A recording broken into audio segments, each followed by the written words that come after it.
wants your sympathy, but let's not forget the facts. Tonya Harding is back.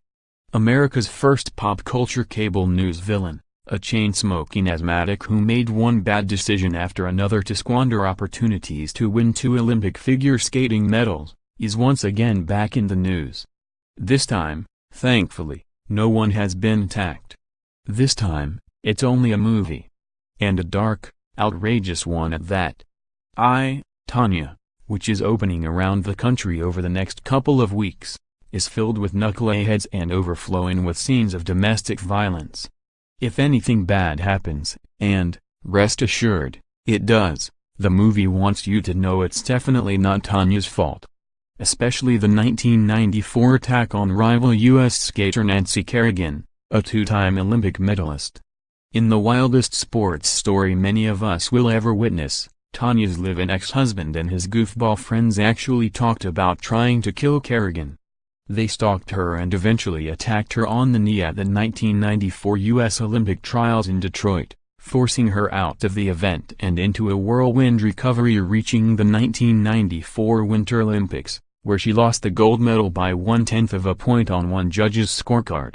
It would be natural to ask if Tonya makes you feel sorry for Nancy, considering she was the one who actually was attacked. Of course it does not. Instead, it wants you to feel sorry for Tonya. Oh, Tonya. I covered every preposterous second of the Tonya-Nancy saga from January 6 to February 25, 1994. I've seen the movie twice. There were times I laughed out loud. Some of the acting is wonderful. But the movie certainly doesn't worry about letting the facts get in the way of a good story or bother to tell you that the only person Tonya has to blame for her monumental athletic failures is herself.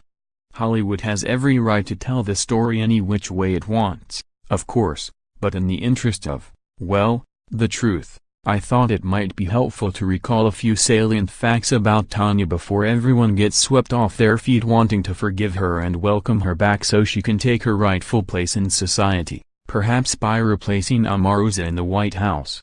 More, Robbie aims to be a force on skates as Tonya Harding in biopic Tonya More. Margot Robbie's Tonya Harding movie is officially the darling of Toronto for a quarter of a century now. Popular culture has somehow fallen for the notion that Tonya got a raw deal from figure skating judges and the U.S. Figure Skating Association.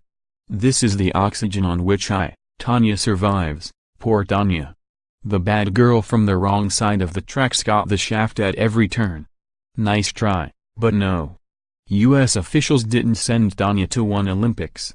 They sent her to 2. She also won 2 U.S. national titles, one of which was later taken away due to her supporting role in the attack on Kerrigan. She gave information about Nancy's Cape Cod training rink to the hitmen, and later pled guilty to the felony of conspiracy to hinder the prosecution. U.S. Olympic and skating officials gave Tonya every opportunity to be a star. And what did she do with those opportunities? She frittered them all away. Tonya actually was blessed with dollops of athletic good luck, starting with the year she was born, 1970.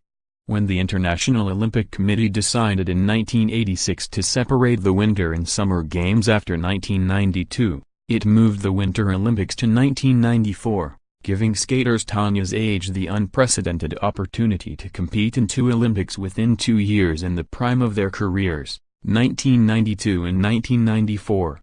Another bit of good fortune came in 1990, when the sport did away with its compulsory school figures, the painstaking tracings of figure eights, choosing to place a premium on jumping instead. The timing was perfect for Tonya, who was the most talented pure jumper among her generation of U.S. women skaters, and, for that matter, any generation, including today's. Tonya arrived at the 1992 U.S. Olympic trials overweight and out of shape. She still finished 3rd and made the team.